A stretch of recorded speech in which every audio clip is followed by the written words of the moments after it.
بسم اللہ الرحمن الرحیم۔ السلام علیکم۔ پرانے وقتوں کی بات ہے کہ ایک ملک پر ایک نیک دل بادشاہ حکومت کرتا تھا۔ بادشاہ سلامت جب بھی کسی مسئلے کا فیصلہ کرتا تو اسلام کے اصولوں اور انصاف کے تقاضوں کو پورا کر کے کرتا تھا۔ وہ بادشاہ نہ صرف انصاف پسند تھا بلکہ وہ اپنی عقل مندی میں بھی اپنی مثال آپ تھا۔ بادشاہ سلامت بہت سی جنگوں میں اپنے غداروں کو اپنی بہترین حکمت عملی کے ذریعے اس طرح شکست دیتا کہ بڑے بڑے جنگجو اس کے سامنے لڑکھڑا جاتے۔ بادشاہ کہتا تھا کہ جو آدمی موت پر یقین رکھتا ہے وہ اللہ کی اس پاک سرزمین پر دوسروں کی مدد کے لیے جیتا ہے۔ اللہ تعالیٰ اس کو کبھی زندگی میں مایوس نہیں ہونے دیتا۔ ایک دن بادشاہ سلامت دربار میں بیٹھا تھا۔ بادشاہ نے دیکھا کہ گاؤں کے چند لوگ 4 نوجوانوں کو پکڑ کر لا رہے ہیں۔ تو بادشاہ سلامت نے اپنے وزیر سے پوچھا کہ یہ لوگ کیوں آ رہے ہیں اور ان نوجوانوں کو کیوں پکڑا ہوا ہے؟ وزیر نے جواب دیا، حضور یہ اپنی گزارش لے کر آپ کے پاس آ رہے ہیں۔ تو بادشاہ نے کہا کہ میں ان کی مدد ضرور کروں گا۔ جب گاؤں والے دربار میں حاضر ہوئے تو ان میں ایک بزرگ بولا، بادشاہ سلامت میری ایک خوبصورت اور حسین و جمیل بیٹی تھی۔ گرمی کی وجہ سے وہ ایک نہر کے کنارے نہا رہی تھی۔ یہ آوارہ لڑکے وہاں سے گزرے تو میری بیٹی کو زیادتی کا نشانہ بنا ڈالا اور زیادتی کرنے کے بعد میری بیٹی کو نہر میں پھینک دیا۔ بادشاہ نے بزرگ سے کہا کہ تم اتنے یقین سے کیسے کہہ سکتے ہو کہ ان 4 نے تمہاری بیٹی کو قتل کیا ہے اور اس کے ساتھ زیادتی کی ہے؟ تو بزرگ نے جواب دیا، بادشاہ سلامت میں اپنی بیٹی کو ڈھونڈتا ہوا نہر کے کنارے پہنچا تو یہ 4 اسی کے پاس کھڑے تھے اور میری بیٹی کا دوپٹہ ان کے پاس تھا۔ بادشاہ سلامت ان 4 نوجوانوں سے مخاطب ہوا اور پوچھا کہ کیا واقعی بزرگ صحیح کہہ رہا ہے؟ تو ان 4 نے کہا، ہم نے کچھ نہیں دیکھا۔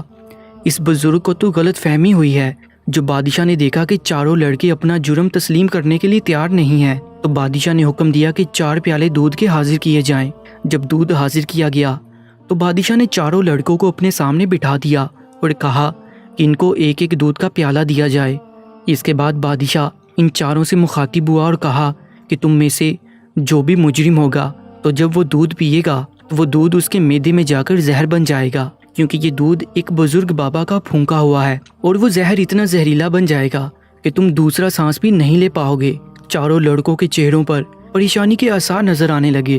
اس کے بعد بادشاہ نے جلاد کو کہا کہ جو لڑکا دودھ پینے میں مزاحمت کرے اس کی گردن اڑا دو۔ اب ان کے پاس 2 ہی راستے تھے، یا تو دودھ پیتے یا گردن تن سے جدا کرواتے۔ جب 4 نے دیکھا کہ ہمارے پاس اب کوئی اور راستہ نہیں ہے تو ان میں سے 3 نے تو دودھ پی لیا، لیکن ایک کے ہاتھ کانپ رہے تھے اور اسی وقت دودھ اس کے ہاتھ سے گر گیا۔ تمام گاؤں والے اور دربار میں موجود درباری بڑے حیران ہوئے کہ بادشاہ اس دودھ سے کیسے ثابت کرے گا کہ ان 4 میں کون مجرم ہے۔ جب دودھ کا پیالہ اس لڑکے کے ہاتھ سے گرا تو بادشاہ نے اپنے سپاہیوں کو حکم دیا کہ لڑکے کو پکڑ لو، صرف یہی لڑکا مجرم ہے۔ تمام درباری حیران ہوئے کہ بادشاہ نے تو کہا تھا کہ جو قاتل ہوگا وہ زہریلے دودھ سے مر جائے گا، لیکن یہ کیسے ہوا؟ تو بادشاہ نے کہا کہ یہ ایک عام گائے کا دودھ ہے اور کسی بزرگ بابا کا پھونکا ہوا بھی ہے۔ یہ سب میں نے اس لیے کہا تھا کہ جو لڑکا قاتل ہوگا وہ یہ جانتے ہوئے کہ یہ دودھ اس کے لیے موت ثابت ہوگا وہ کبھی بھی اسے نہیں پیے گا، اور جو بے قصور تھے تو ان کے دل میں خوف نہیں تھا کیونکہ وہ جانتے تھے کہ ہم بے قصور ہیں، اس لیے ان تینوں نے دودھ پی لیا۔ اس کے بعد لڑکے نے اپنا جرم تسلیم کر لیا۔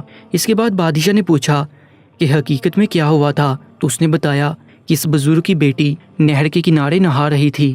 جب میں وہاں سے گزرا تو اس بزرگ کی بیٹی کو دیکھ کر اپنے نفس کو قابو میں نہ رکھ سکا اور اس لڑکی کے ساتھ زیادتی کی۔ جب وہ بہت زیادہ چلانے لگی تو میں نے اسے نہر میں دھکا دے دیا اور پھر وہی ڈوب کر مر گئی۔ لڑکی کی چیخ سن کر یہ تینوں بھاگتے ہوئے آئے، لیکن میں نے ان کو کہا کہ ایک لڑکی ڈوب رہی تھی اور مدد کے لیے پکار رہی تھی، لیکن تمہارے آنے میں دیر ہو گئی ہے اور اس لڑکی کا دوپٹہ میرے ہاتھ میں رہ گیا ہے۔ یہ سن کر بادشاہ سلامت نے اس لڑکے کو پھانسی کا حکم دے دیا۔